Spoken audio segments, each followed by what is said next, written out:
welcome to everybody and thank you for coming out. If you guys have questions at the end, I have part of my staff here. I have Juan and Sharon and Henry that are my Spanish-speaking side of the business. Sharon does both. She's Spanish and English. But we have, if you notice the flyers that you received were English on one side, Spanish on the other. And I do have staff that can handle that for you as well. Okay. Excellent credit score. Our corporate office has been around since 1999. I'm a managing partner of the company, so I cover the western United States. And then my office is based out of Anaheim Hills. All right? We are, as I show right here, we are not credit repair. I always like to start with that because I want to give you guys a basis for what is the difference. Why are we different? We're like a Tyrannosaurus Rex driving a Ferrari in the 21st century. Okay? We're way different than the other animals that are out there, and I'll get into why. Okay? And I want you to keep that thought in your mind. Who has an idea of why we're not credit repair? Who knows what traditional credit repair is? Anybody? Anybody dealt with it in here? Okay, so let's get into that right away. Traditional credit repair, I like to term it as a hope, a wish, and a prayer. What they do is the letters are out there on the internet, and you can get them public libraries, whatever. What they're going to do is they're going to address the items on a report. Their basis for their dispute is strictly the 30 to 45-day window that the bureaus have to respond. Then the items will come off. It's temporary. The items are going to come back after 6 to 8 months, generally. Not in every case, but like Stuart says, there's a lot of different things. We see a lot of them re-report 6 months, 8 months, 16 months later. We just never know, but they will come back. Okay, how we're different is our items come off, and they come off permanently, never to reappear. Okay, the big question we have is, what can come off? And here we have, anything that's negative on a report will come off. Okay, that's critical, anything. Child support, tax liens, those are the big ones. Student loans is the other big one. People say, oh, you can't get a student loan off. Now, the critical part of what we can get off is this. We're not relieving the debt. Okay, what did I say? Not relieving the debt. Right. And I need you guys to emphasize that, or I will when we meet with your clients. We are not taking the debt away.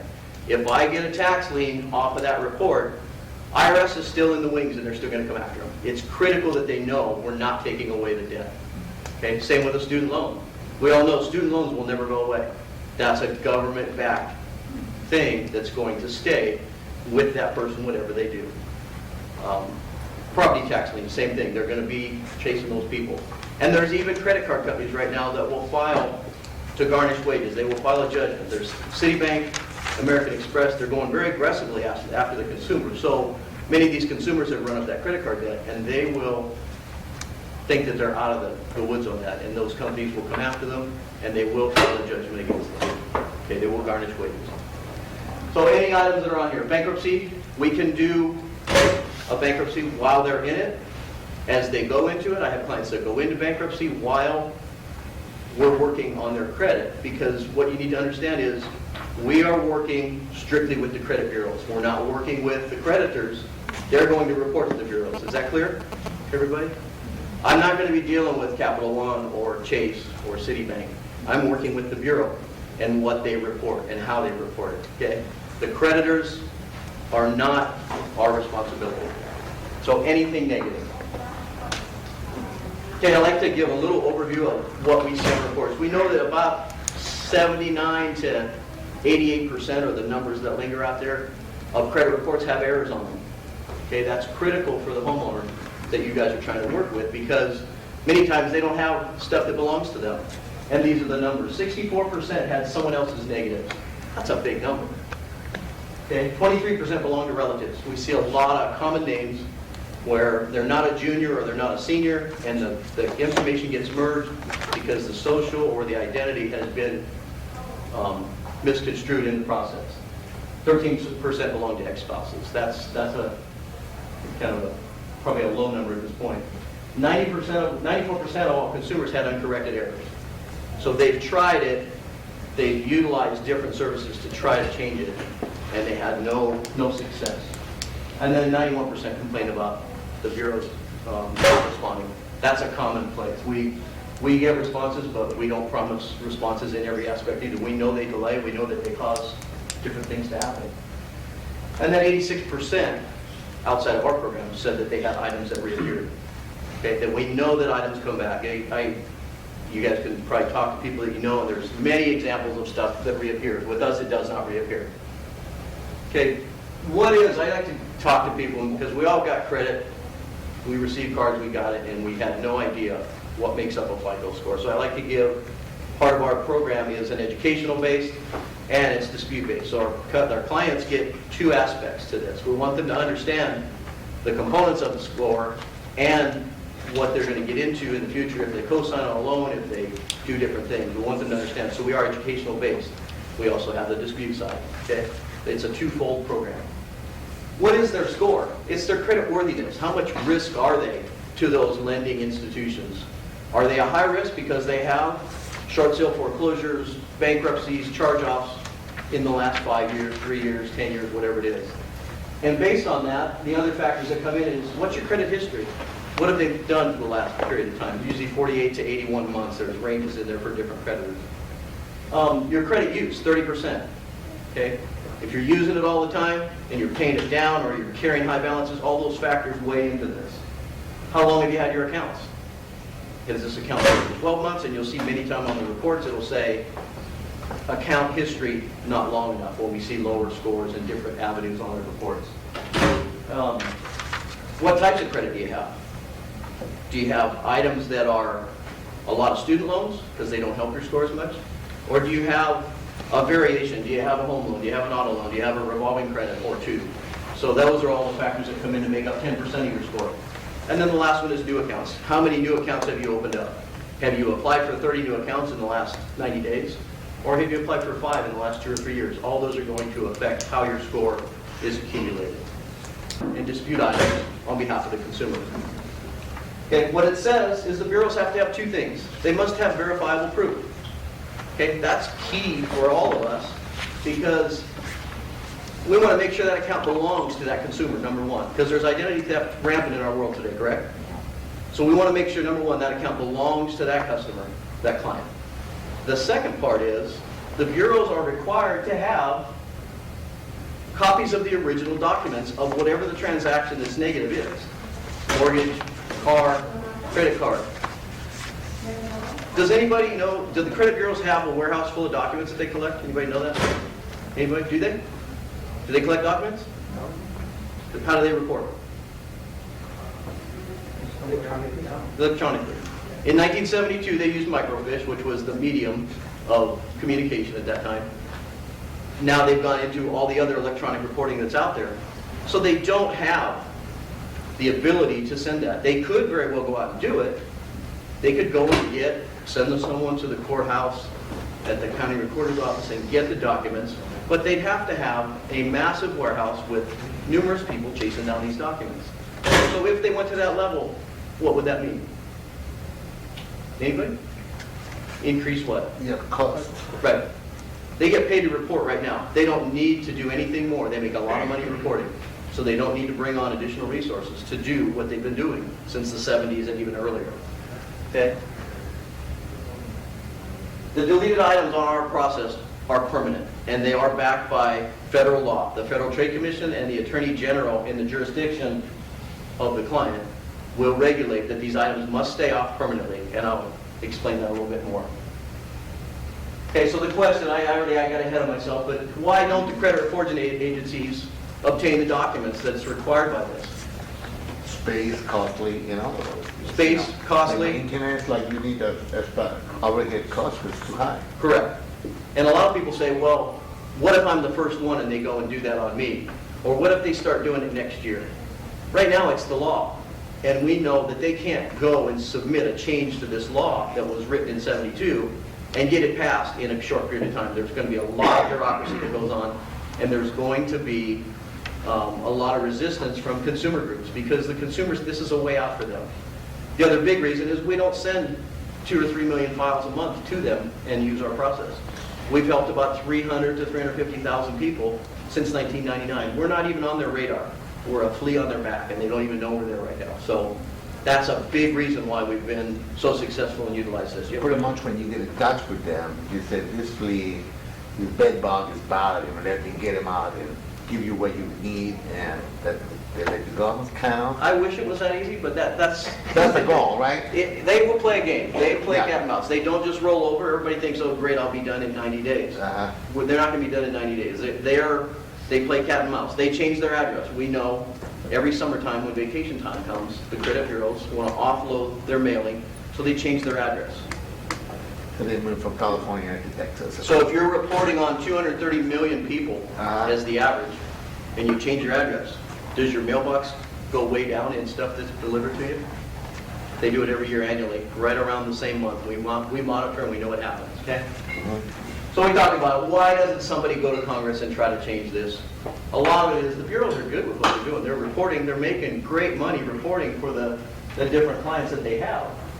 And there's no need to change what's been existing since 1972. So in our program, there's no other entity out there that uses our program. Okay, this is federal law. It's mandated by the Federal Trade Commission and the Attorney General. And if we need to go to that level, and we do, we will file on behalf of the client. We will notify them that we're filing based on their non-compliance with the law, and we will be filing a complaint with the Federal Trade and the Attorney General. If they still fail to comply, there's a $1,000 penalty per item per bureau. Okay, that money, we've never had to go to that stage, but it's in our process, and it benefits the client. So this, Section 609 is the law that we're dealing with, and like I said, there's many subsections. The thing I like to emphasize with people is this is a process, and you notice I have it capitalized with exclamation. It is a process. The client took a long time to get into this position. They didn't establish these derogatory lines in 90 days. It's years of doing the things. Maybe they had a mishap on a short sale, something like that, but there's examples for all of that, and there's cases behind all of that. It's a process. It's going to be a process for us to get them out, just like it was to get them in. The key to this is we have to have them participate.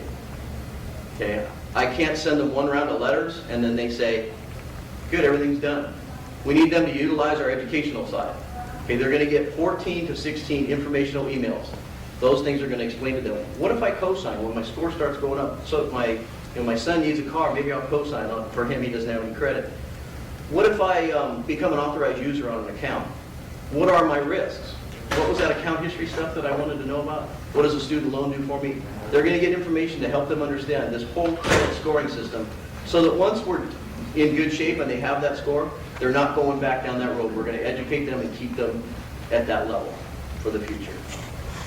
Okay? The process, many of you will say, well, what is this process? The process is we're going to meet with your client, verify that they have items that need to come off. We're going to obtain a credit report, have them get one, or I use the free sites, the annual credit report if we can, or if they have a lender that you guys network with, we can get it from them. We only need one, we don't need all three. If you have a tri-merge, great. So we need one bureau if we get it ourselves. And eventually we're going to merge from all three bureaus, so we'll know what's on all three reports. We're not going to miss anything. If stuff comes on late, we'll pick it up during the process. We'll go ahead and draft the letters based on that report that we have. They'll receive everything by email. If they need it by regular mail, we do that as well. But they'll receive it by email. The educational side and all that information comes by email. And then the letters will come. Then we need them to draft or copy 3 forms of identification. Okay, that's to be in compliance with the credit bureaus. They require that. We want to make sure that that name that's on that letter, that's signed by that client, is also verified by some kind of documentation, like a license, copy of a social security card, and a copy of a utility bill, cell phone bill, bank statement, whatever. There's a whole list that comes to them in their welcome package. They will send those off to the bureaus. We give them a tracking chart that they will now say, letters were signed and mailed. Under that, I have up to 45 days. If they don't get a response, they'll let us know. We have a tracking system as well. We'll monitor. Then, if that time passes, we'll go to the next round and continue. If they get a response, they're going to send that over by fax, email, or mail. We're going to process it. We're going to identify what has come off, and we're going to continue with another round of letters. Go ahead, So sir. the process is you guys start working for me, and you guys give them 30 to 45 days for them to respond to any disputed account, correct? And then Correct. if there's no answer within that, I'll let you guys know, or I'll let you know as client, you got I still have that heard from them, what's next, for example? Correct, that's correct. And it's critical that you keep some kind of track of it. We're going to be tracking it on our side, but we don't want anybody to fall into the cracks. So I have a new system that we're implementing that when the client logs in, they're going to get a login, and so is the agent that's working with that client. You're going to be able to look at their progress. Where did they start? What has come up? That will also send an email to the client and the agent that brought them in, the loan broker or the realtor. They're going to get an email saying there's been changes to so-and-so's update. All of the clients that that realtor or loan rep or attorney has had in there will be addressed when you log in. Okay, the other thing that the client will get, they'll get a text message if they have the service. The text is going to say, log into your account, there's been changes, please go in and look and see what the updates are. They'll have new letters in there ready to go. We're trying to work it more effectively and efficiently so that we get the best possible outcome at the end. And this system is going to be very helpful, I can tell you. So the last part here is the bureaus are not in compliance with the law. Okay? We're required to follow the law in everything we do. Shouldn't we be able to follow them and or have them follow the law and comply? It's been going on for years. It's, like I said, we're not on their radar, but it's been a challenge that we've been successful with. If the client follows the process that we offer, we get the items deleted and they won't reappear. Okay? The last thing is everybody wants to know accountability in our world today. Who's used this service? We have 14 major endorsements. And if you go to our corporate site, which is the Fulfillment Center, you can look at the numerous endorsements that are on there. NAM is, if you guys have been in real estate, you know NAM is the governing body for the mortgage industry. Okay, they write all the policies and guidelines for lending. Bill Howe was the past president. He endorsed us. He was in touch with us just a couple weeks ago. He had fallen out a little bit because of some health issues. He's back in the mortgage industry, and he said, I need to get some retraining. So he endorsed us when he was just stepping out as president of NAM, and now he is back on track and utilizing us again. Anybody wants to can call him. I have numerous contact info if people want to call and get references on us. That's it on that. Any questions that you guys have? I wanted to just bring up one last thing. I think it'll show on here. No.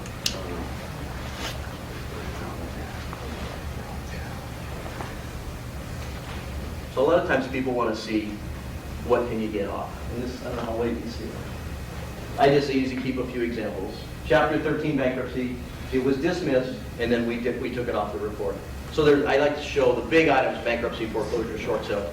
They do come off. Okay? Can you make that picture larger so I can read it from here? There. Projector. Fill up the whole screen. If you want to come up here to the front, you can see it better. I can't get it too loud. The other ones are right here. Department of Education. You know, I've said that, I've mentioned that that is a protected animal. Again, there's obvious examples that we can take off. Department of Education, bankruptcy. I have foreclosure examples. I have short sale examples. Whatever you'd like to see, we have, I don't keep up with it very well, but I have a book that has whatever example you can name, we can remove it out there. Thank you for that. So that's the info in a nutshell. It's strong, it's powerful, and it works. Anybody have any questions? Yes. For example, we're disputing any negative information they have in our report because they do not have the original copies of the original documents. Can the bureaus come back and tell us, well, we don't have copies of your good reports, so what, can you know what I'm saying? Okay, we don't have. You're thinking they're going to come up with proof at some point? Yeah, well, I'm thinking that they said, well, why you disputed this when we're giving this good on you, this good report on you as well. So why don't you dispute and question our good report as well, for example? Follow me so far? I think. Yeah, like for example, why you are arguing that that is bad and asking us for proof, but you don't ask for this one that is good as well, for example? Because the law doesn't address The bad, the good ones. good issues. Okay. We're only addressing what the law So- says, and that says if you're going to report a negative, you must have these things. So basically, we're sticking to the section of 609 as the law and enforcing that part of the law that said, you gotta have this in order to have it in my report. Exactly. And why would you want to dispute a good item? Because it's good. No, but you know, I was talking, you know, It's helping you. coming to I was coming through like the agencies coming, the bureaus coming that way. Well, you're disputing part, but not all. Okay. Why don't you dispute the whole thing rather than just a portion of it? Okay. And then now I got my The answer. law specific to the negatives. Exactly, Okay. more specific to the next. One last thing I forgot to cover is the process. Everybody says the $10 million question is how long does it take? Yes. Okay, I can't give you an answer. Yeah. Because if I do, I'm in violation of some of the laws that are out there. We're not under the credit repair acts that are out there in the legislation because we're education-based and we're in a different class. But anybody that's giving you guarantees, guarantee is a forbidden word in the credit industry. If they're giving you a guarantee, watch out. And if they're giving you a timeline, watch out. They lie. Okay, because we know the Bureau's stalled. We don't know when they're going to do it. But I can tell you, an average on files, 45, I see stuff come off in 30 days, but I always say 45. 45 to 90 days, you'll see items coming off. Okay? 5 to 7 months is an average. Now again, I'm not going to compare a guy that has 50 items to the person that has 4 items. Yeah. 5 to 7 months is a range that we're going to see stuff come off. Do I have people done in 3? Yeah. Do they get enough stuff off in 2 or 3 to get their score high enough that they're good to go buy a house? Yeah, we do. But there's a lot of people that are riddled with a lot of bad debt right now because of the economy and job losses and things like that. So the larger numbers and the age of the account history and many other factors go into play with how those items can come off and when. Okay, the more recent, the more difficult, especially on late payments on a house. They affect the score. If it's less than 12 months, the score is affected dramatically. If they're greater than 12 months, there's a less point deduction on that. So it kind of goes hand in hand on those lates coming off as well. Not always. There's exceptions to every single rule. So I just tell people this is going to be a process. You might be in it. People say, I've had short sales off in 30 days. I've had short sales take 3 months and 6 months, and I've had one that's taken 17 months. So I can't really say, your client, we'll have you done in 2 months. They'll be good to go. Because when I do, you're unhappy with me, and I don't want that. And if I do that, I'm in violation of the law, and I don't operate that way. Okay? So pretty much it's using your, I'm sorry, That's okay. your negotiating skills in which, to avoid the company, the bureau settle with you in order to have litigation expenses rather than, they say, okay, it's easier for us to delete this than spend X amount of money and hours fighting this guy on this issue, for example, right? Pretty much. We're not negotiating with them. We're Just demanding that. We're asking them to comply, and Yeah. as they don't comply, or if they don't, then we're demanding, you will comply, or this is the We'll result. file a complaint. We with- just did a study, we took 600 random files, and we were typically doing 3 to 5 rounds of letters that were getting more aggressive in each round. And we found that we were getting consistent delays. So in the 600 files, what he did was he got much firmer, much quicker. So in 600 files, we saw a 30% increase in the deletion rate. And what he did on those files was he went 3 rounds of letters and right to a filing, a notice of litigation or an attorney general filing. And we saw a 30% jump in the deletion rate. So we're getting firmer quicker to get better results for the people out there. Okay? Any other question over here, sir? Good. So let's say you have a select item that you send a letter to them, and we're of course questioning that item, and they come back and they say it's verified. Is that it? No. I mean, They're going to send that back. okay. What I'd like to know is what are they giving you guys?